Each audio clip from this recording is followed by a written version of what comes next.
So let's look at something like Shankarabharanam. So when you are looking at Shankarabharanam, it's one of those ragas that can be actually developed for hours. There is a lot of scope in that. There are a lot of compositions, and so many great musicians have handled that raga for decades that we have audios of. So when we want to sing something like that, we have to consider almost like a chess game. You have to see what are the types of openings that are possible. And I am always emphasizing that a raga alapana should not be like a suspense novel, that only in the last phrase you get the identity of the raga. No, that's not the way to develop a raga. It has to be immediately there on the table, preferably within the first phrase or within the first 2-3 phrases at least. Now if you look at many compositions in Shankarabharanam, you will see different kinds of openings. Yanduku pedala is there. Swararag sudharasayuta, that's there. Buddhiradu buddhiradu buddhiradu, that is there. So like this there are so many compositions. Akshaya linga vibhum is there. Dakshinamurti Manasu Swadhina. So you see how many songs are there, some of which come down from say ga or something, some of them go up to the high sa.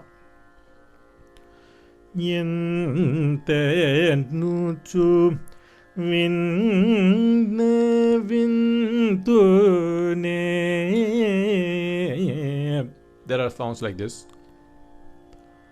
Sarojadalanetri, starting in the higher itself, higher sa. Sadashivamupasmakhe, that is there. Shri Kamala Bikaya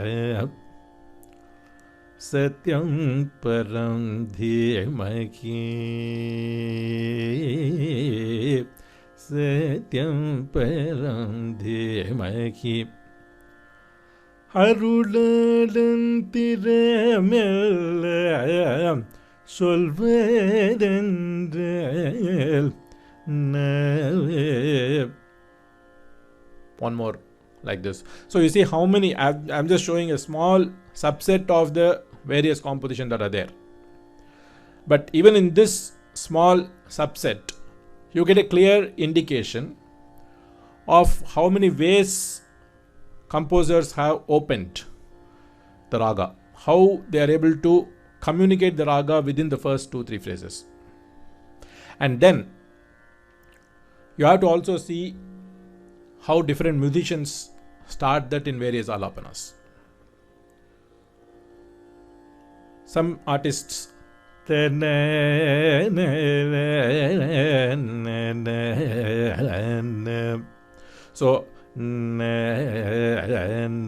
that's a very important way that you are establishing the raga in a forceful manner.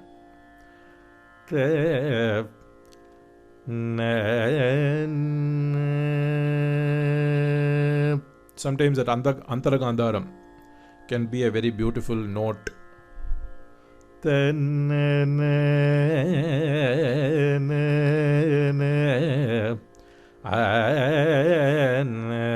like this you can have so many ways. You can start from the higher note also. Whatever you do, you will eventually come to this lower sa to establish the raga. At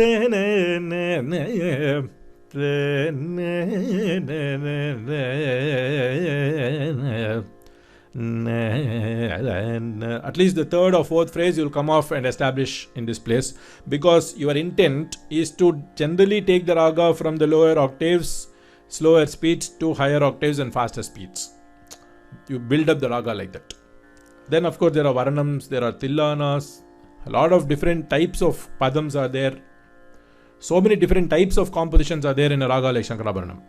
So you can of course learn all these things, or at least listen to all of them. Sometimes if you are not able to learn all of these compositions, at least listen to it. There are certain brilliant kind of openings that you will never find anywhere else except in padams. And the kind of voice that is required for even getting one line of the padam sometimes can be very, very, very educative.